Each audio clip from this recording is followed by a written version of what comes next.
Hi, so this is my response to the week 2 discussion questions. Okay, so for question 1, the quote is, "A writer needs quiet, privacy, and long stretches of solitude to think." I agree, but also disagree with that. I agree that a writer does need privacy to be able to think sometimes and be able to focus on what they're trying to write and keep their mind running on the idea that they have, so someone doesn't come in and distract them so they lose their train of thought. But I also think that writers don't need long stretches of solitude to think, because I think that if sometimes writers get stuck in one spot, they can look around for ideas so they can start thinking about other things, or if they can get up and walk around, talk to family or friends, that also will help their mind get unstuck and think about other things, but while being able to go back to that one spot they were at and just push through that mental block you have right there. Like, I personally like taking breaks in between each assignment and just getting up and like playing with my dogs, or talking with family and friends, and just looking around and like keeping my mind thinking and not get so tired from doing one specific thing the whole time. Like, I do have a dedicated workspace, which is my room. I work at my desk right now, and I also work in bed. I don't think the me working in bed affects the quality of work I put out or how fast I put out work. I think personally it's just more of a comfortable area instead of my desk, because right now the chair I am in is a little bit uncomfortable, and I fidget a little bit when it comes to doing my work, so I get a little distracted. Like, I turn my chair and like put my feet up on my bed, and I don't crank out the work I should be doing. It's not super messy, but it is not the most clean it can be.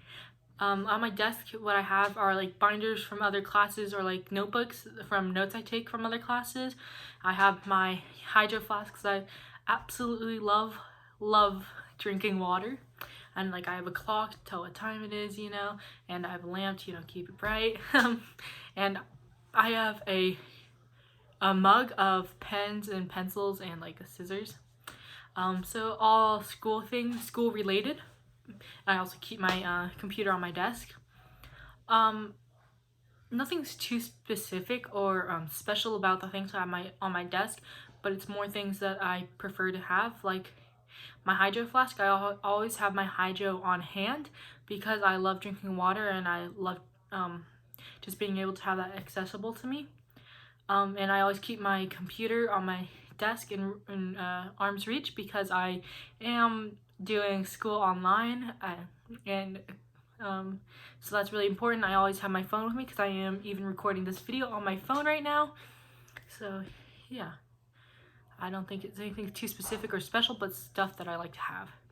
Another space I do work outside of my normal area is my cousin's apartment. She lives alone with her dog, so when she's at work I sometimes go over to the apartment and just hang out with her dog when her dog sleeps, so I just have a quiet place to myself and a new atmosphere to work around.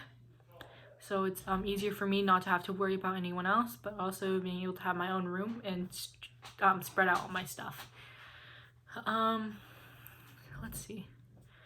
I don't like listening to anything specific when working because my mind gets really distracted really easily.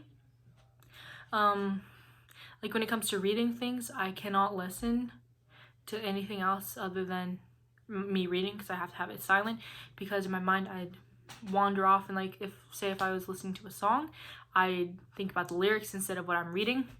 But like, if I'm like typing something or like writing something, I can listen to music like in the background, but not too loud. I don't have any like unique habits or rituals. It's just when I study, it's just me going over the content of specifically what things I need to improve on. So nothing specific. Let's see. Something that usually typically distracts me from my work are my dogs, because I do enjoy going in and out of my room. So I always have to get up and and let them out. And also occasionally my phone gets distracting, because I do text my friends, or if I ever want to like take a break, I do get distracted by going on my phone. A plan I can avoid to minimize these distractions are putting my phone probably across the desk from me, where I cannot see the notifications light up or anything like that. But I also am realistic that I know that I use my phone for a good amount of school when it comes to looking up or recording or things like that. So I know that I just need to also just watch myself and monitor the phone usage. And I know I can't stop my dogs from going in and out, but there are small things that I can do to help. So I think a lot of this stuff builds on top of my mind and how I work, and so far I think everything is doing pretty good.